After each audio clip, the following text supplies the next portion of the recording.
Welcome back to CareCast, the podcast from Caresoft, the trusted government IT solutions provider. Subscribe to get the latest technology updates in the public sector. I'm Anthony Jimenez, your host from the Caresoft production team. On behalf of SAP and DocuSign, we would like to welcome you to today's podcast, focused around the transformation of public sector procurement processes and the navigation of the complex web of public sector compliance requirements. Michael Jackson, VP Global Head of Industries at DocuSign, and John McGurran, Procurement and Supply Chain Executive at SAP, will discuss how DocuSign CLM and SAP Ariba can empower your agency to achieve unprecedented efficiency, compliance, and success in procurement. So as Ben mentioned, my name is MJ. It's actually short for Michael Jackson, but I am affectionately known here at DocuSign as MJ. I've been with DocuSign now for almost 3 years, but I've been in the industry for over 20, working primarily at the intersection of public sector and healthcare. And I've worked with global technology companies where I've been able to build and successfully lead industry practices across a number of regulated industries. With that, though, I'm going to turn it over to John, and we'd love to hear a little bit about you, John. Tell us about your background. Yeah, thanks, MJ. My name is John McGurran, longtime SAP Ariba procurement and supply chain specialist. I was with Ariba. I joined SAP in 2006 and have held a lot of different roles, but was always interested in getting back to my roots here with SAP Ariba. So looking forward to the call. I currently sit in our Global Center of Excellence for Procurement and Supply Chain.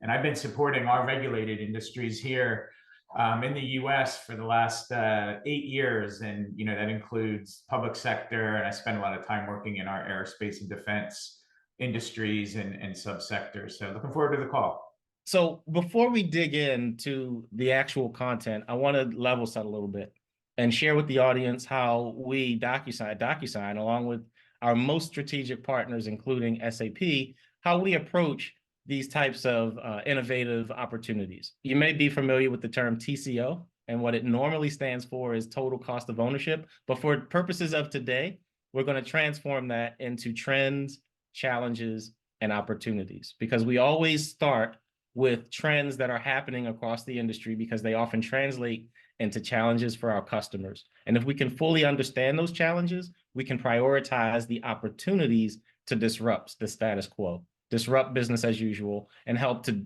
derive tangible value from the processes that currently exist. So with that, let's talk about one of the first trends. That is that modernizing the procurement process is a top priority for public sector procurement officers. Now, you don't have to take our word for it. This stat came from the National Association of State Procurement Officers, NASPO. And what's interesting is not only do they generically say we want to modernize, but they specifically are looking to optimize efficiencies. Now, efficiencies typically refer to what's happening behind the scenes, which is almost the definition of procurement. But, modernizing overall workflows, streamlining processes, reducing the amount of manual data entry. We're going to get into that, but I just wanted to level set by saying that everything you hear from this point forward will be rooted in data, not anecdotal, but actual data that we've gotten from a number of sources, including customer feedback. So with that, like I said, jump in here, MJ, real quick, if it's okay. Yeah, just absolutely. Yeah, the importance of this partnership with SAP. This is a strategic relationship and partnership that we have with DocuSign. And, I've been around in this area for quite some time, and I've always firmly believed that in the procurement space anyway, the contract is really the glue that links kind of the upstream, the sourcing, the category management to the downstream, so that we're making sure that savings aren't just put out there, but they're actually realized. So, this partnership, and I think some might argue, I've been at SAP a long time, but we've never had a solution either that really covered all contracts from sales and marketing, in addition to procurement, and the integration that comes with it back into the ERP. We'll talk about that more. But again, this partnership, this relationship, and it's been around for a while, but to see DocuSign now really transcend from my vantage point anyway, and e-signature, the way that we use it in Ariba and SAP, to more of a full-blown CLM is super exciting. So back to you, MJ. Sorry about that. No, please don't apologize, because your comment is not only spot on, but it was timed perfectly. Because what I want to start with is the fact that agreements power public sector procurement. Now, what do we mean by that? Agreements take a number of forms, right? They can be non-negotiated, they can be negotiated, but across public sector procurement, you have the documents themselves, as John just referred to, but then there's the management of the document and the agreement that it represents, as well as maintaining compliance throughout the entire process. So what I will not do is read this entire slide to you, but we have examples of each of those three categories and how agreements not only need to be managed properly, but management includes storage as well as compliance and the documents themselves. But what I think is most important about this slide is to talk about how agreements are at the core of public sector procurement. Now, agreements, like I said, could be non-negotiated.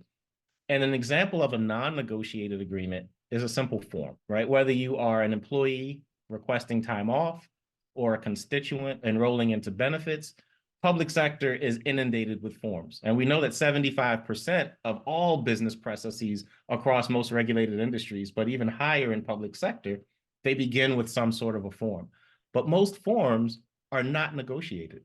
You just fill in the blanks, fill in the fields, you sign it, and you submit it.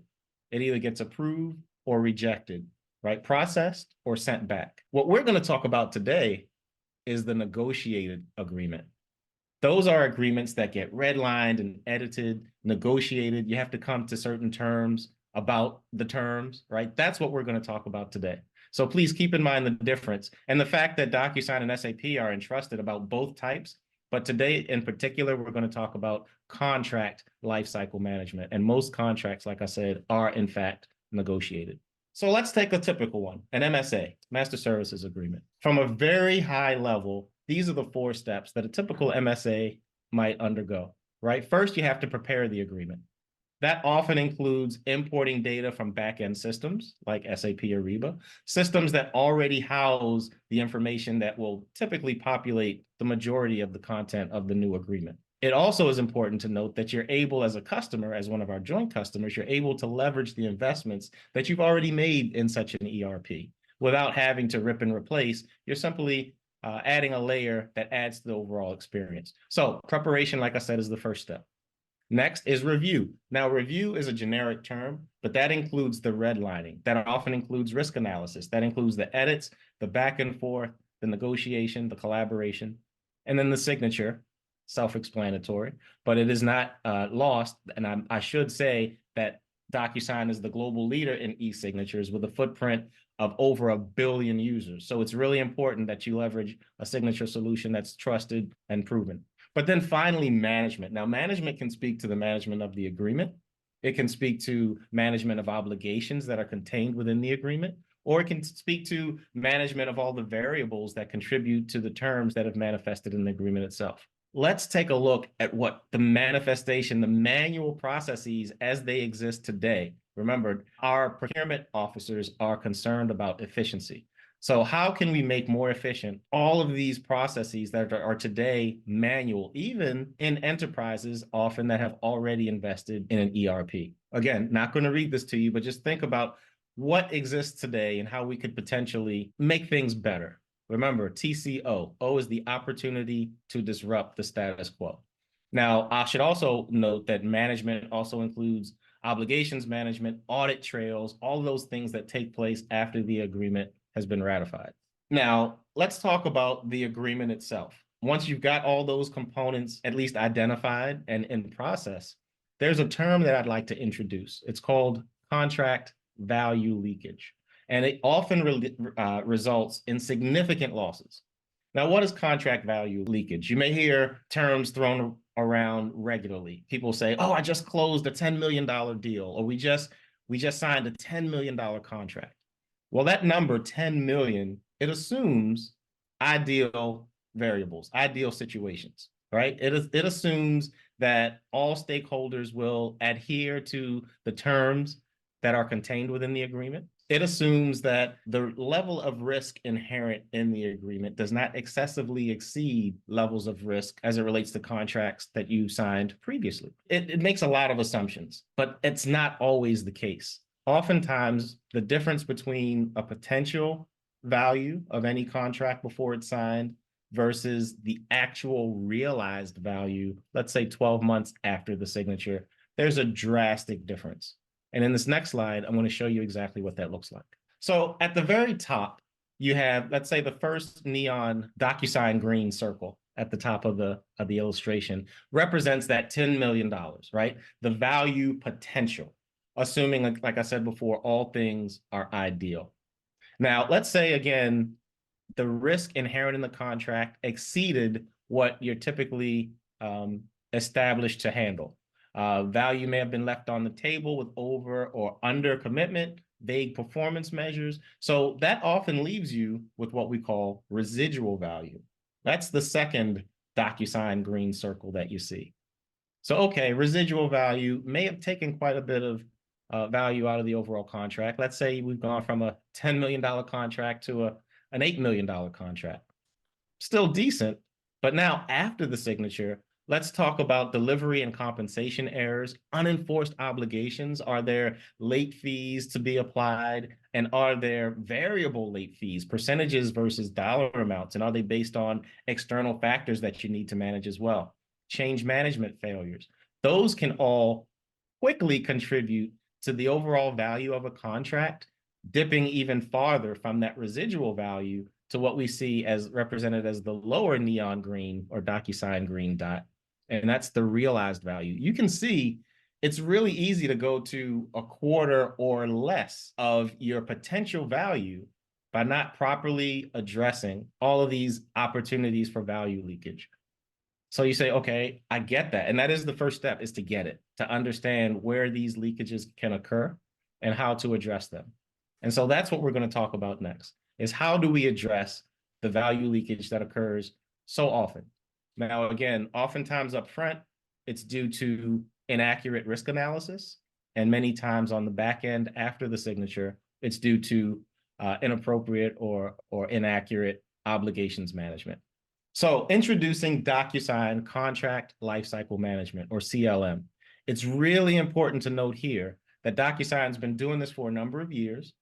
We have been granted FedRAMP authorization at the moderate level as well as impact level 4 for our DoD customers. And that's one of the appealing factors I understand from John and his counterparts as to why DocuSign is such a valuable partner in the public sector for SAP. Now, going down the line on the left, I won't speak to every single one, but you can see from streamline to configuration, intuitive user experiences, enterprise-wide CLM, accessed through the investments that you've already made, like SAP Ariba, as well as optimized contract value, which we just touched on. Now, earlier, I mentioned I'd revisit this term experience. I mentioned that according to NASPO, our state procurement officers are prioritizing efficiency. Well, as DocuSign sees it, efficiency is just 1/3 of the overall experience. The first part, which we typically start with when I'm talking to end users, is the engagement. It's that intuitive experience, the intuitive aspect of the experience where it's immersive and it just works, right? So you shouldn't have to read a user's manual or something that I typically say. It should just be organically, naturally effective when it comes to working, which brings me to the other part of the experience. So there's engagement on the front end for the user, from the user's perspective. Efficiency behind the curtain from the enterprise perspective. That's automating processes, streamlining workflows, and minimizing manual data entry. But then finally, there's effectiveness, or the measurement of effectiveness, tangibly quantifying the value being realized or not, and allocating resources accordingly along the way. And so that's how we've come up with our answer to CLM, or the challenges that CLM address. And that's our particular cornerstone product that sits, again, behind the scenes, seamlessly integrated into the platforms that many customers have already invested in. Yeah, I just wanted to jump in here again, Yeah, MJ, real quick on that, if you can go back. But so we've been working really hard here at SAP and Ariba, Fieldglass, to get our solutions into a FedRAMP compliant environment. It's been a long time coming, but we finally have it. So the upstream solutions will be available in May of this year in our NS2 environment, and many of our direct material solutions like supply chain collaboration and the business network are already available in NS2, which is our national security services, where a lot of our regulated customers already run their ERP and other solutions from SAP. So super excited about that. Even more excited to know that, you know, the DocuSign CLM piece is also in line with that, because it's hard to talk to a lot of my customers without, you know, having this security, this cyber security, and some other things. And, you know, to that end, I think Boeing, who's one of my big customers, has been a DocuSign customer across the board for a long time, since 2018, and they've got over 140,000 employees. I'm not so sure they're all using DocuSign, but a lot of them certainly are. And, you know, they have to prove that they are compliant with the DFARS and FedRAMP and IL4 as well. So great, you know, combined story there of DocuSign and Ariba, and there's lots more out there. So back to you, MJ. Yeah. No, thank you, John. And that is a great point. I mentioned when we kicked things off that we would provide real world examples of this powerful partnership in action. And I think Boeing is a prime example of a global enterprise customer leveraging an investment that they've already made and optimizing their contract lifecycle management processes. So I certainly appreciate you offering that up to our audience.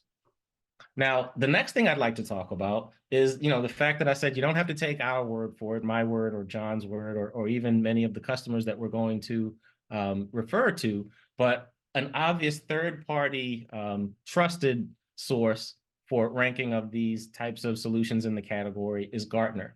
And DocuSign has consistently been ranked a leader among all of our competitors or all of the participants in this space. What I'd like to call out on this slide is not just are we a part of the leader quadrant, but we are consistently the highest ranked when it comes to an ability to execute. We've got the breadth, the footprint, the investment, and the engineering, the innovation invested to continually innovate, and the ability to execute. I think it speaks for itself. So I'll just pause here, show that not only do we have the market presence and the scale, but as I mentioned, the expertise and product strategy to actually bring it to fruition. And it's not just in 2023. For 4 years now, at least, we've been rated at the highest among all the players in the space as it relates to an ability to execute. A record of leadership is extremely important in my opinion, but again, it's not about what I think or our companies respectively think. From our billions of users, that's DocuSign, all products, billions of users around the world, to third-party analysts, you know, I think a record of leadership is important and it speaks for itself. So now I'd like to shift gears a little bit and talk about the synergies that exist between DocuSign and SAP. We've had this relationship, this partnership now for almost a decade. It's been since 2015 when we first jointly started to invest in our very first integration. And since then, we've got seamless integrations built with SAP Ariba, SAP SuccessFactors, SAP Fieldglass, SAP Customer Experience Platform, and the list goes on and on. And like I said, that also includes a long list of joint customers globally around the world. And more importantly, like I said, the third-party analysts who also have acknowledged independently as well as together the power of this joint platform. John, do you have anything to add to the partnership? I mean, I think, you know, I mentioned some things about the partnership at the top of the meeting here, and, you know, I've said some things about that. You know, that to me, you know, not chest thumping, but at SAP, we partner with the best. We have that opportunity to partner with the best. I think if you saw the last 2 slides around, you know, the analyst reports, you know, it's important to us to have a strong partner like DocuSign in this key area. So again, just, you know, to reiterate, to see it go from kind of just the e-signature to this full-blown best of breed CLM solution that we can plug in, you know, to the SAP set of solutions. It's just, you know, really exciting for me going forward. Yeah. Hey, and before we move on, I do want to add that DocuSign was recently added to the marketplace, the SAP marketplace, as an endorsed app. So to your point, not only does SAP partner with the best, but to endorse any of our solutions in your own marketplace, it's a badge that we wear proudly as well. You know, from just taking this integration down another level, right? So just beyond driving the consistency and reducing errors and all the benefits that MJ, you know, so eloquently described during the course of this meeting, this connection of having the ERP and the CLM together, it's a key part of driving benefits, but also driving this digital transformation, right, across these processes, to have this real-time information available and the transparency and the insightful analytics that you get from having these two systems, completely connected. It's a synergistic relationship, right, where we're both benefiting, and our customers, most importantly, are the ones that are benefiting from these solutions. So having these all in one place, having the opportunity for users to kind of not even know which solution they're in, just getting the information that they need from, the procurement process, as well as that glue, the contract piece that sits in the middle. Thank you. So I wanted to talk here a little bit about, what I've coined this term. I don't know if there'll be royalties involved with this, but DocuSign aware. And when I started to think about this, continuum of kind of spend visibility through sourcing and contract compliance, buying and invoicing, and even, further business processes. But really, the DocuSign set of solutions plugs into all of these, and it has native and, has the integration needed to satisfy the requirements. But if you look at spend visibility, adding that contract domain to the spend visibility that you're doing today can really help identify new sourcing opportunities. And if you start to combine that with what SAP is doing with bringing third-party market intelligence into our solutions like Category Manager and sourcing, then you can start to look at matching that up, bouncing that against contracts, this market intelligence to know, should we do a long-term contract? Should we do a shorter term? What is this, a buyer's market? Is this a supplier's market? Those types of insightful analytics are available by pulling the DocuSign CLM data into the solution. Sourcing, I've been talking forever about, flowing the award directly into a contract solution. So you can do that with DocuSign. So again, going from these negotiated savings that MJ talked about to realized savings, you can, again, you run an RFP, you run an RFX, you award the winner, and then you can even take the clauses, some of the clauses that were in the RFX, and roll them right into the contract. So super important. On the compliance side, again, it's the realized savings. It's making the details of the contract, the pricing terms, the quantity discounts, the line item discounts, those types of things, and making them available in the buying and the operational, the execution part of the solution. And for a lot of companies, that's SAP. It might be the ERP, it might be Ariba, it might be Fieldglass, but having that line item information is really how you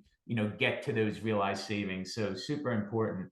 Rolling it directly into catalogs, from a buying and invoicing, even having the capability of analyzing in Ariba your ad hoc requests, having so many come across that maybe, hey, it might be the time to go and do a sourcing event or have a contract for these types of items that we can roll into a catalog. So again, the SAP procurement and supply chain is definitely DocuSign aware and just kind of ready and waiting for customers to take advantage. Yeah, so this one, again, in the previous slide, and what I've been talking about thus far, in my mind anyway, is I'll call it business integration or use case integration, right? So going from sourcing to DocuSign contracts, pulling the DocuSign contract information into your spend analysis solution. But really, how that all happens is this integration by design that we brought here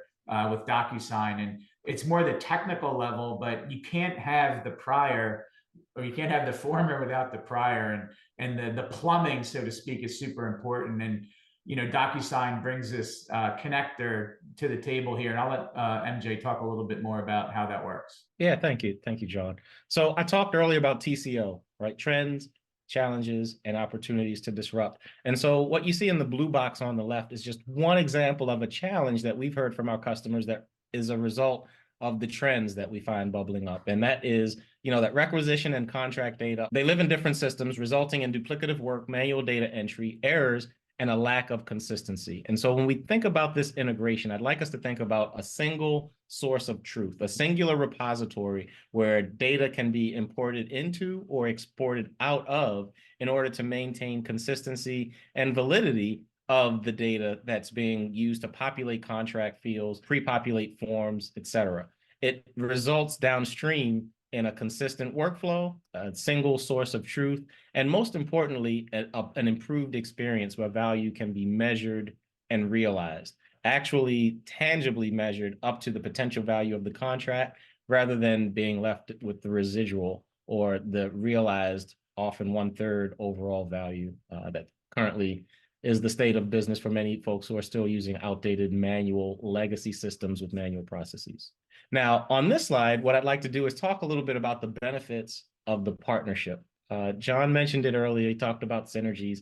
And really, when you think about DocuSign plus SAP, it really does mean 1 + 1 = 3. And what I mean by that is independently, each of our companies represent a significant footprint. I'll give you an example. DocuSign has over 1 billion users. I mean, we are pretty ubiquitous when it comes to electronic signatures, and our footprint with contract lifecycle management, as I've shown from the analysts' reports from Gartner, et cetera, is pretty reputable all of its own as well. Now, we've got over 1 billion users as an organization, over 1.4 million customers, and over 5,000 of them are in the public sector. Now, let's dissect our public sector footprint. From the federal side, 15 out of 15, that's all executive level agencies, trust DocuSign. And from the state and local perspective, state agencies across the country in all 50 states also trust DocuSign. And so to offer these key benefits, specifically as we talk about negotiated agreements, or CLM in particular, is a natural progression, tapping into the footprint that already knows and trusts, and most importantly, derives value from their relationship with DocuSign. John, do you want to talk a little bit about the SAP footprint? Yeah, I mean, I think, when I look at this slide, the things that come to mind for me are this, if you look at saving time and centralizing your CLM repository, it's just, there's no more waiting, right? The fact that these systems are connected, you don't need a swivel chair to go from your contract solution over to another solution, trying to figure out which one contains, the detail that you need. But I think, a bigger part of this is, even if you think about this partnership, and if, the ability to kind of negotiate the contract as you're doing your sourcing event. And I've read about this recently, and I've talked to some of our, the pundits in this area, and they said, even if a vendor has the best price, maybe they can't agree to your T's and C's, right? So what I'm hearing about customers in the area of saving time, and I think these solutions align themselves very well with that, is the ability to kind of, again, negotiate the contract while you're doing the sourcing event. Because why go through a sourcing event and award it to a vendor where you can't get a contract done? So that's one of the things that I've seen just real recently out in the field as far as saving time. And the repository, to me, again, if you think about procurement, it's huge. Having the repository in one place. But again, as you start to think about the other types of contracts, the SOWs, the marketing contracts, the sales contracts, and again, I work a lot in aerospace and defense, and they're huge on this, but having those contracts in one solution allow concepts and use cases like flow down, where they have to take clauses from a customer contract and roll it into the procurement contract. The customer actually dictates what you're going to buy. Those things just become so much easier when you've got all your contracts in one spot. So I'll give it back to you, MJ. Those are my thoughts on this slide. Thank you. Yeah, absolutely. And so you covered the first and the third. I'll touch on the second and the fourth. Okay. So I mentioned it several times already, but reducing errors is key, because that also is a part of contract leakage. If the content within the contract is inaccurate, or it's not measured consistently to ensure effectiveness, in fact, effective enforcement of obligations, effective analysis of risk, errors are costly. And I'll just leave it at that, right? The errors are costly. And so it's incumbent upon individuals and organizations that leverage this joint solution to be able to quantify the amount of reduction in errors that they're able to realize. And then finally, I've spoken a lot about the importance of leveraging investments that you've already made, seamlessly accessing DocuSign CLM from within SAP Ariba. But the inverse is also true. When we talk about self-connect via the user interface, the contract lifecycle management solution, you can similarly, as a customer of both of our companies, you can similarly access your SAP instance from within the DocuSign CLM instance as well. So I think that that reciprocal experience is extremely important. And I will wrap with this final thought for this slide. DocuSign's been around for 20 years. And for nearly half of that time, since 2015, we have had an established relationship with SAP. So not only are either of our companies not new to the space, but the partnership itself is tried, trusted, and true. And I think, John, you gave an amazing example earlier of the value that Boeing is able to realize from our joint solutions. Thanks for listening, and thank you to our guests. Don't forget to like, comment, and subscribe to CareCast, and be sure to listen to our other discussions. If you'd like more information on how SAP and DocuSign can assist your organization, please visit www.caresoft.com or email us at sap@caresoft.com and DocuSign@caresoft.com. Thanks again for listening, and have a great day.